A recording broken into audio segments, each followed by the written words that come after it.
கதை கேட்க தயாராயிட்டீங்களா? இன்றைக்கான வேதவசனத்தையும் கதையும் பார்ப்போமா?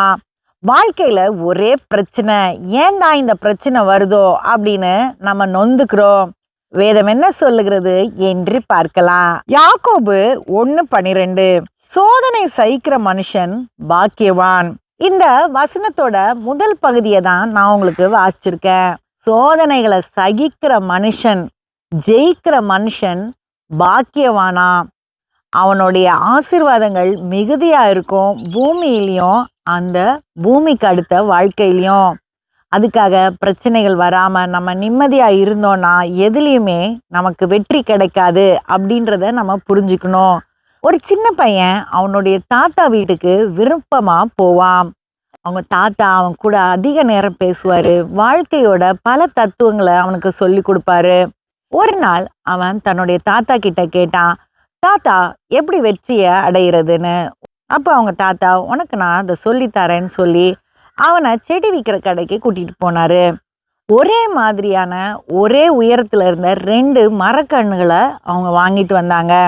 வீட்டுக்கு வந்த உடனே ஒரு செடிய வீட்டுக்குள்ள ஒரு தொட்டில வச்சாரு, இன்னொரு செடிய வெளியே கொண்டு போய் தரையில வச்சாரு அந்த தாத்தா. அப்போ அவர் தன்னுடைய பேரன் கிட்ட கேட்டாரு, இந்த 2 கண்ணுல எது நல்லா வரும் அப்படின்னு.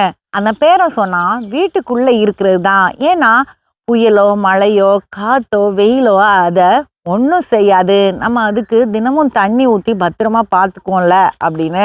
அவங்க தாத்தா எதுவுமே சொல்லல. 4 வருஷத்துக்கு அப்புறம் திரும்பியும் அந்த பேரன் தாத்தாவை பார்க்க வந்தான். அப்போ அந்த தாத்தா கிட்ட இவன் மறுபடியும் அதே கேள்வியை கேட்டான். அப்போ அவர் சொன்னாரு, வா நம்ம வச்ச மரக்கண்ணுகளை பார்க்கலாம் அப்படின்னு கூட்டிட்டு போனாரு. வீட்டுக்குள்ள இருந்த மரம் நல்ல உயரமா வளர்ந்துருந்தது. அதால கூரையை தாண்டி வளர முடியல, அதனால அதோடைய வளர்ச்சி நின்று போயிருந்தது. வெளியே போய் பார்த்தாங்க, அந்த மரக்கண்ணு பெரிய மரமா வளர்ந்து அதுல பூக்களும் காயும் இருந்தது, பறவைகள் எல்லாம் அதுல இருந்துச்சு. அந்த பையனுக்கு ஒண்ணுமே புரியல. அப்பதான் தாத்தா சொன்னாரு, உள்ள இருந்த செடி பக்குவமா பாதுகாக்கப்பட்டு இருந்தது, அதுக்கு எந்த தொந்தரவும் இல்லை, அதனால அதோடைய வளர்ச்சி பாதியில நின்று போச்சு.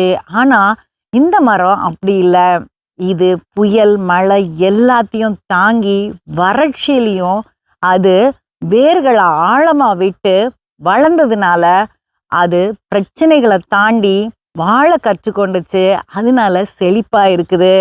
இதுதான் நம்மளுடைய வாழ்க்கையோட வெற்றியின் ரகசியம். நம்ம என்ன பிரச்சனை வந்தாலும் அதை சகிச்சு நின்று வளர நம்ம கற்றுக்கொண்டோன்னா நிச்சயமா ஓங்கி வளரலாம், வெற்றி பெறலாம்.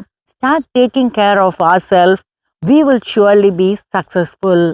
அடுத்த கதையில் சந்திப்போம்.